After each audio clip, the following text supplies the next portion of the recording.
Fellow traders, 'tis I, TheRumpledOne, coming to you on Wednesday, February the 4th. The year's 2026. Let's talk trading. Trading is a process. Part 2 with Walmal. These videos are for educational purposes only. Your results may differ from mine and differ from Walmal's. And as always, have your risk management engaged so you don't lose more than you're willing to lose while you are trading. Hey, Walmal, we need to tell the traders out there what we just did, and were we really following a process? Well, I was. I did everything right. Just that sometimes, you're not looked at very favorably by the market. Well, I mean, when we've said it's like you said you should have taken the profit, but you didn't. So Oh yeah, well that's that's true. I had one point where I was in a profit, but I was only in a profit by like 1 pip or 2 pip, and I was expecting it to go. My trade was saying, "Hey, this is going to 25," and what it did was I had gotten, just so everybody knows, so we're on the same page.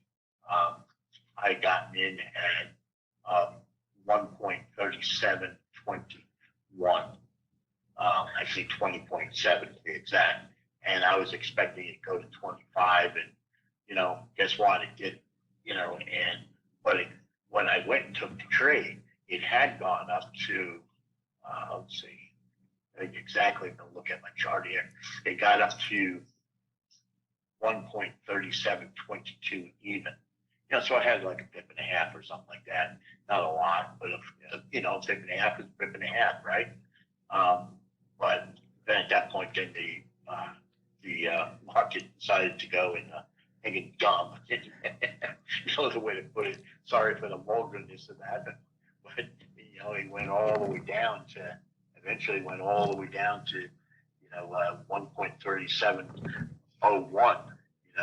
And so it dropped. And it took a long time to get there. Like you were commenting, oh man, you were in that trade a long time. Yeah, I was.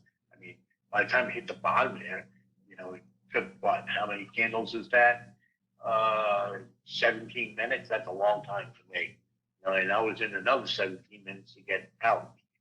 And so in one sense, yeah, I should have taken my profit, or at least gotten out of break even. Did I technically break a rule? No. But at the same time, it's easy to say, hey, I should have taken the profit, when you saw that you were in profit, now you're not, right? And that's that Harry hindsight guy. I don't like him very much, but yeah, that's just a reality. yeah. But at the same time, there was a process there because I didn't take the profit, and I kept on averaging in or adding into it. Wasn't an add in because I wasn't in profit, obviously, but it just kept on going and averaging in when I got opportunity, and so I followed my process that way, and I had a process and I followed it, and I got lucky and I was able to get out with a handsome reward, but it took a long time to get there. It took, like I said, over 35 minutes to get there.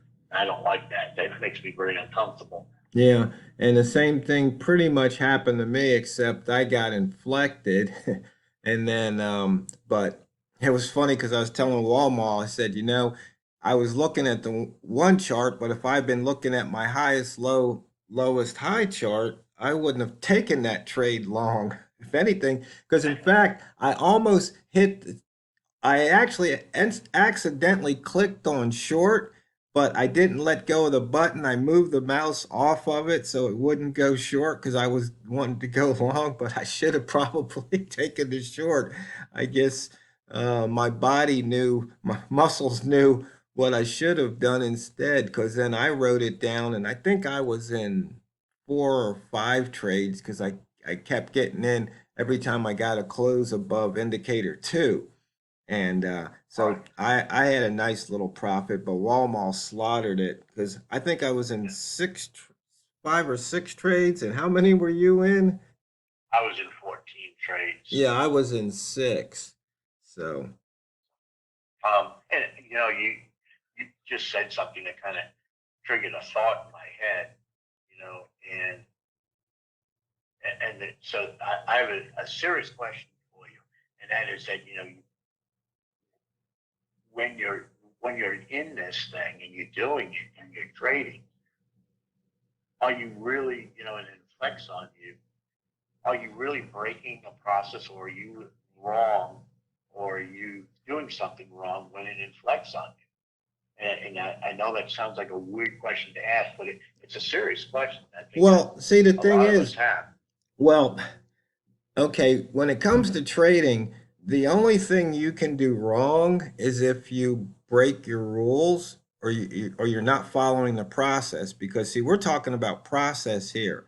Um, and so if I didn't break a process, it's okay if it goes against me, because over the long haul, if I stick with the process, I stick with the plan, I keep doing what I'm doing, I don't change up anything, you know, it says based on history, because I'm a statistical trader, that I will come out ahead. Because trading isn't, it's not like in baseball. It's not one at bat. It's not one inning. It's not one game. It's a series. It's the entire season. And in our case, the season ends when either you retire from trading or you take your dirt nap.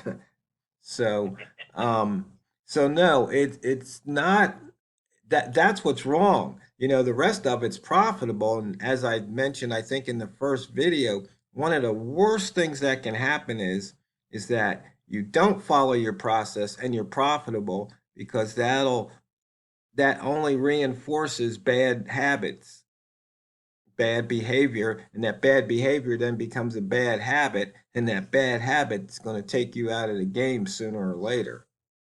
Yeah. Because like you And like to say, you need to be able to preserve capital so you can trade another day. Was that um Charlie Munger or Warren Buffett, something about, rule number one, don't lose money, rule number two, refer to rule number one. right. Yeah, that was Munger said that. Yeah. Yeah, that's kind of where I went and made my own little adage to that rule, preserve capital at all costs. Yeah. So that way I don't even have to have a second rule. I just have one rule. Yeah. So like here, there was a flip flop, a lowest high trade right here. If you would have taken it, you would have taken maybe a four pips of heat, but then you got another lowest high and another flip flop trade right after it. And then you got a close above indicator two. So you could have been in 1, 2, 3 trades right here. You see the one ball, you could have been out and had, 4 or 5 pips of profit or more. Right. And so Yep. for me, if I didn't take, if I don't exit on that one ball, and it goes against me, that's on me. If I call an audible saying, this thing's is going to go to maybe the open of this return bar, it's going to hit the 95, because I know how many times have we see price hit the double O, go down to 95, then come back up and then go back down to the 90 and then reverse off of the 90. So, Right. but And does I it? think Go ahead. go ahead. I was just going to say, and that's where the seat time, I think, sometimes has to take into account, because it's one of those things where you've observed it, and it's that thing where you say go and take an audible. There are two ways to take an audible. And one audible is just like literally you're just airballing it, as you like to say, or is the audible being called because of previous experience and observations?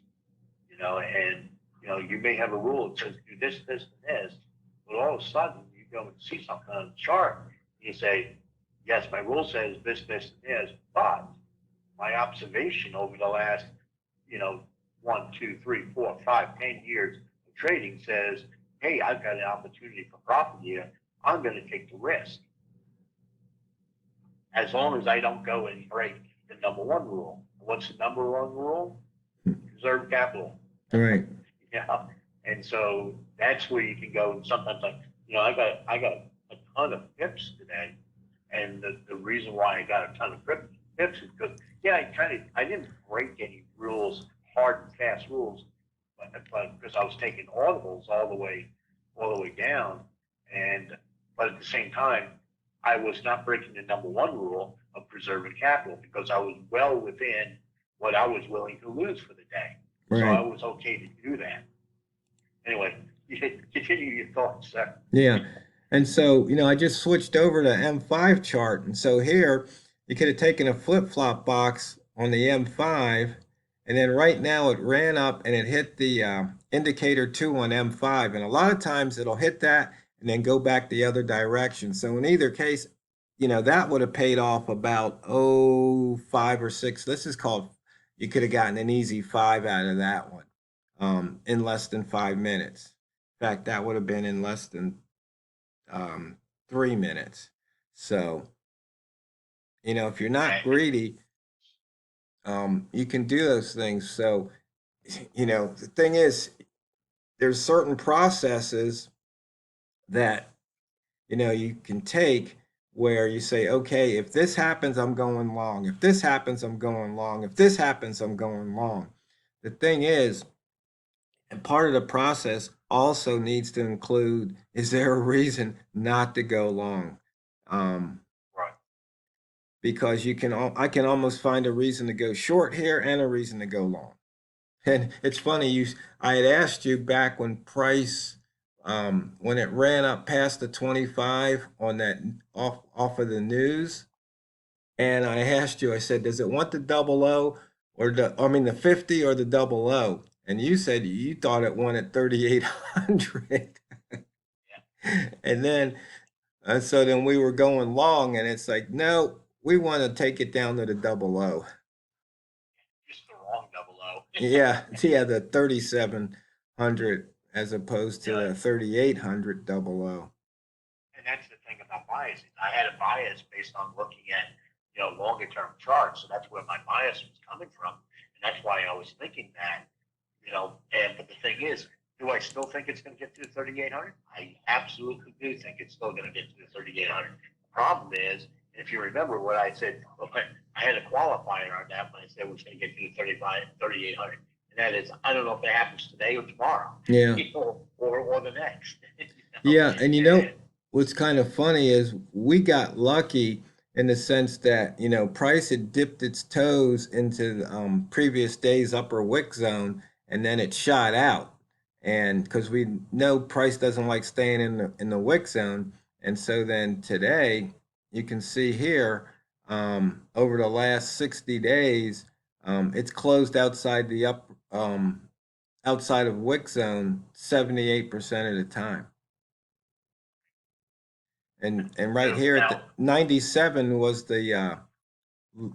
was yesterday's was the low of the upper wick zone, which I guess that was the close, and then price dropped below it just, as we were doing the video, and it's bounced right back up into that upper wick zone.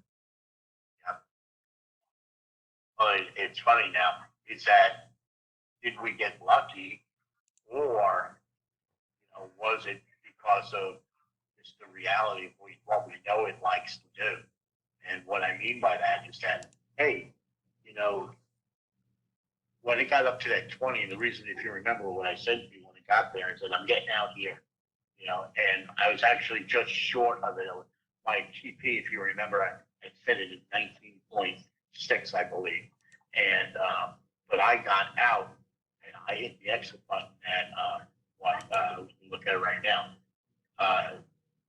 19.1. And, it obviously got much higher than that, but I was just the exit button. Why did I do that? I did that because how far it had run, the fact that we are now putting in a second return bar in a row, because I know that looking to the left in the previous hour, it had trouble in that area. It's like, that's where the skill comes in. That's where the seed time comes in. That's where all those things come into place. And you say, you know what? Yeah, it's going to get above this, but you know what? Why do I want to put myself through that? And I think we're out of time. Yeah, I was going to say, you know what? The fastest 15 minutes in trading is just about over. So, fellow traders, we just might have to continue this process series for a while because it's not what you trade, it's how you trade it. So go out there and drain the banks. This is the Rumpled One, over and out.